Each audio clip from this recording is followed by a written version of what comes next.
Magandang araw sa inyo. Ito ay simula ng ating lecture para sa Instrumentation and Control Engineering at ang topic natin ngayon ay Introduction to Instrumentation and Control.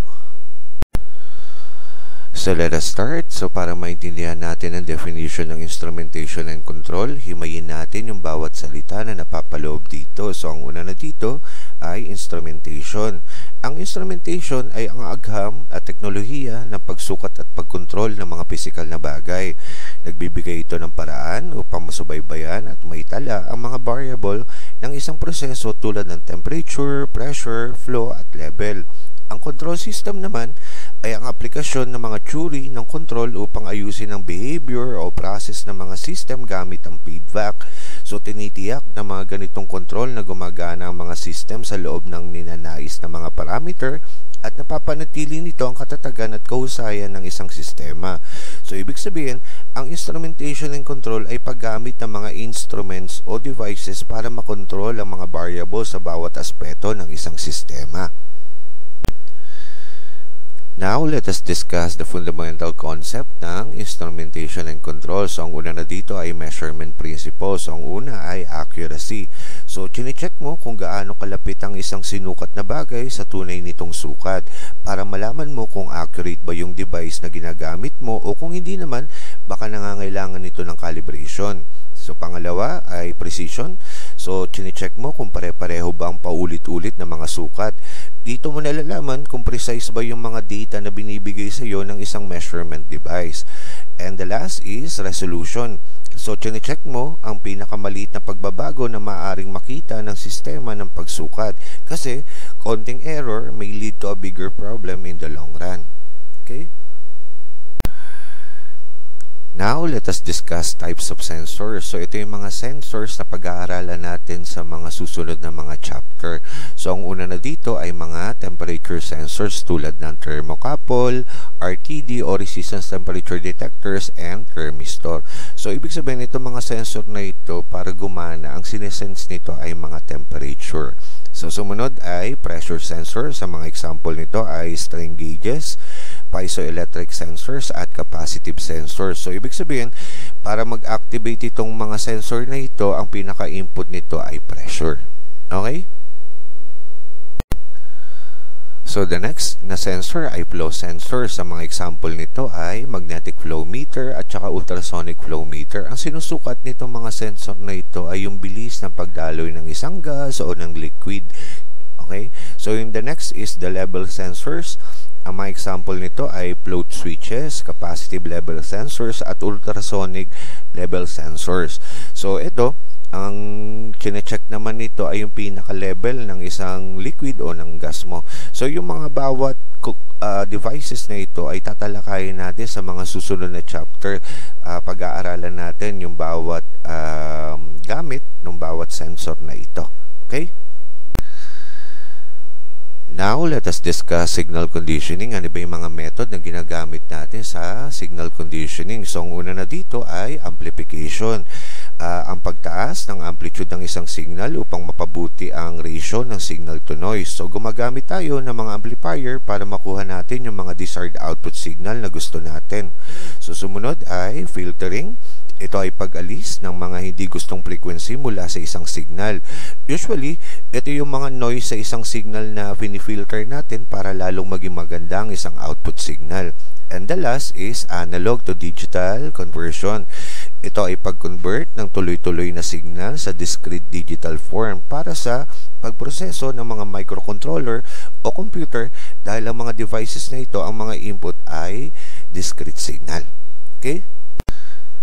Now, let us discuss control system. Itong mga control system types na ito ay napag-aralan nyo na sa feedback and control system na subject. So, ang una na dito ay open loop control system. Ito ay mga system na walang feedback. Halimbawa, ay isang simpleng toaster na may timer. Ibig sabihin, wala kang control sa output ng system kasi nga walang feedback para itama ang output. So, sumunod ay closed loop control system. So, ito ay mga system na may feedback na nag-aayos ng mga action control batay sa output. Halimbawa nito ay isang sistema ng temperature kung saan ito ay kinokontrol ng isang thermostat tulad ng aircon o kaya refrigerator. Kapag bumaba o tumaas sa desired temperature, mag-on or off yung thermostat para ma-achieve yung desired temperature. Okay? So dito, para mas maintindihan mo sa open loop, kung anong in-input mo, wala siyang control kung anong kalabasan ng output nun. Okay? Hindi katulad sa closed loop control system. Okay? Kung anong in-input mo, tapos hindi mo nagustuhan yung output na kinalabasan, pwede mong idaan doon sa feedback para itama at makuha mo yung desired output na gusto mo. So that is the difference between these two control systems na ito. Okay? Now, let us discuss control strategies o mga strategiya na ginagamit sa pagkontrol ng isang system na mga pinag-aralan nyo na sa feedback and control system na subject. So, ang una na dito ay proportional o capital letter P ang symbol nito. So, inaayos ang output na proportional sa error. Ibig sabihin, kung gaano kalaki ang error sa isang system, gaano kalaki din ang itatama niya sa output niya na i-feed niya sa feedback system niya. So, sumunod ay integral at ang symbol nito ay capital letter I. So, tinutugunan ang naipon na error sa paglipas ng panahon upang maalis ang steady state na error. Ibig sabihin, yung mga na-accumulate na mga error sa isang system over time ay itatama ng isang feedback system para maging maayos ang pag-reach nito sa steady state niya at maiwasan yung mga future errors sa isang system. At the last is derivative at ang symbol nito ay capital letter D. So sa type ng control na ito, nape-predict niya ang error sa hinaharap batay sa rate ng pagbabago at pagpapabuti ng oras ng pagtugon sa isang system. So dito, para maintindihan mo yung control strategies, okay, ang una ay proportional. So yung input mo pagdating dito sa proseso na to, okay, kung gaano kalaki yung error na lumabas dun sa sistema na yun, ganun kalaki yung itatama niya at i-feed niya pabalik dun sa pinaka-proseso na yun para makuha mo yung pinaka-desired output mo. Ang integral naman, okay, pagpasok ng input dito sa process na to, lahat ng nang-accumulate na error na yun, okay, itatama niya natin, i-feed niya ulit doon sa pinaka-system na yun para yung pinaka-steady state ng pinaka-sistema ay ma-achieve niya. So, yung derivative naman, pagpasok ng pinaka-input mo dito sa process na ito, nape-predict niya na yung mga pwedeng lumabas na mga error dahil nagkakaroon ng pagbabago, okay, doon sa pinaka-system. So, pag ganun, na-predict na nung pinaka-controller ng derivative yun, ipifeed niya dito sa feedback na yun para maitama, okay, yung pinaka-system process na yun at maging makuha mo yung pinaka-desired output mo. Okay? So, the next is PID control or proportional integral derivative. Ibig sabihin, itong tatlong control strategies na to ay pinagsama-sama dito sa PID control na ito. So, ito ay isang pinagsama-samang diskarte sa control na pinagsama ang proportional, integral at derivative para sa mas mahusay na control. Ito ay malawakang ginagamit sa mga pang-industriyang application para sa pagiging epektibo nito sa pagharap sa iba't ibang uri ng dynamics ng isang system. Okay? So dito, para mas maintindihan mo, okay, yung pinaka-proseso, yung tatlong error na dinidetect nitong PID na ito, nandito na siya sa isang controller na ito. Okay? So kapag hindi maganda yung output, okay, babalik niya ulit yun doon sa pinaka-feedback niya para itama at mas makuha niya yung pinaka-desired output niya. So hindi na siya isa-isang application. Lahat ng application nitong control strategies na to, nandito na sa isang controller na ito. Okay? Now, let us discuss system design and analysis. So, ang una na dito ay system modeling. So, ang una ay mathematical models. So, ang mga mathematical models, ito ay mga simulation software tulad ng MATLAB na kinakatawan ng mga system gamit ang mga differential equation o mga transfer function. Kasi, sa mga simulation software na ito, mas madali mong makikita kung magiging stable ba ang isang system. Another is block diagram. So, ito ay mga visual na representasyon ng mga system na nagpapakita ng input, output at feedback path. So, sa ganitong paraan, mas madaling makita ang bawat flow ng isang system. Now, let us discuss stability and performance. So, ang una na dito ay stability analysis. So, ito ay pagtiyak na ang isang system ay hindi mag-o-oscillate na magdulot na hindi mo makontrol o magkaroon ng pag-iba sa flow ng isang system. Kasi, kapag di-stable ang system mo, pwedeng ang mga output ay paiba-iba at di mo ma-achieve yung desired output na gusto mo sa isang system mo. So, sumunod ay performance matrix. So, ito ay sukatan ng tagal ng pagtaas, oras ng pag-aayos, overshoot at steady state na error ng isang system. Ibig sabihin, ang mga ito ay mga pamantayan upang makita kung ang isang system ba ay maganda ang performance niya. Okay? Now, let us discuss frequency response. So, ang una na dito ay mga bode plots. Ito ay graphical na representasyon ng frequency response ng isang system. Another is Nyquist criteria. Ito ay paraan para sa pag-assess ng katatagan gamit ang frequency response data. Ibig sabihin, ang mga ito ay ginagamit kung ang isang system ba ay magiging stable o unstable. Kung saan, napag-aralan nyo na ang mga bagay na ito sa subject na feedback and control systems. Okay? So dito, para mas maintindihan mo, itong frequency response ng mga method na ito ay pinag-aaralan natin para makita natin yung pinaka-stability and performance ng isang sistema. Dito mo makikita kailan nagsiset yung pinaka-system, kailan yung rise time niya, o kung meron bang overshoot dun sa signal na yun, at kailan yung pinaka-steady state niya.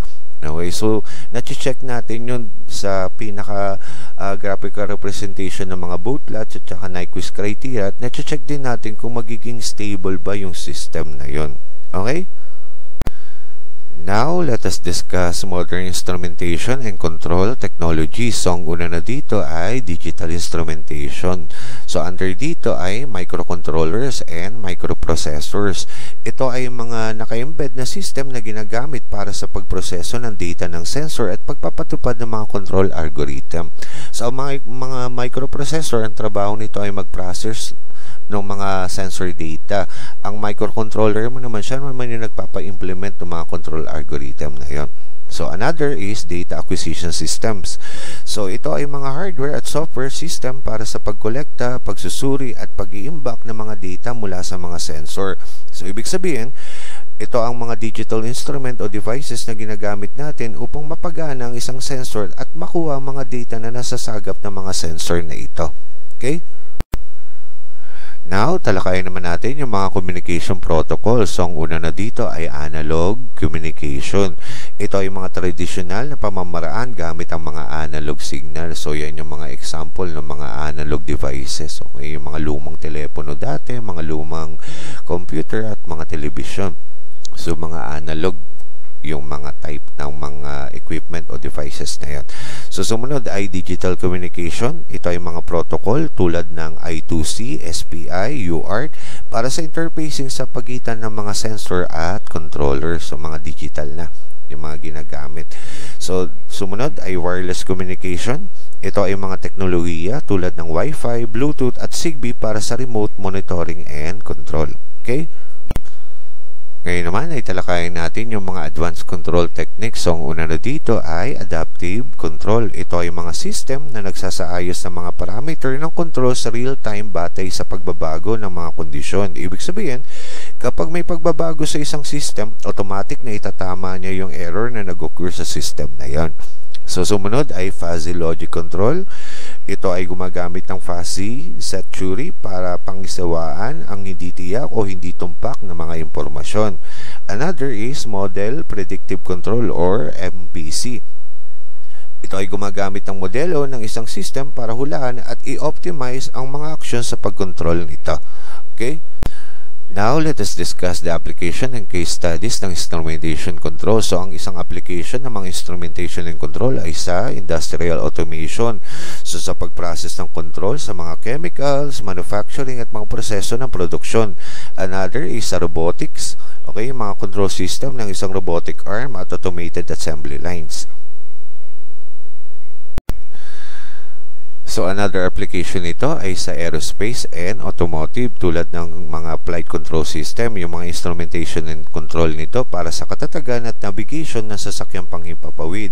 Another is vehicle control system katulad ng ABS o anti-lock braking system, engine control units at adaptive cruise control. And the last ay sa consumer electronics tulad ng home automation, mga smart thermostat, lighting control system at security system kung saan automatic na. And wearable technology, mga device sa pagsubaybay sa kalusugan, fitness tracker at smartwatch kung saan mas napapadali na ang pag-monitor ng mga kalusugan ng isang tao.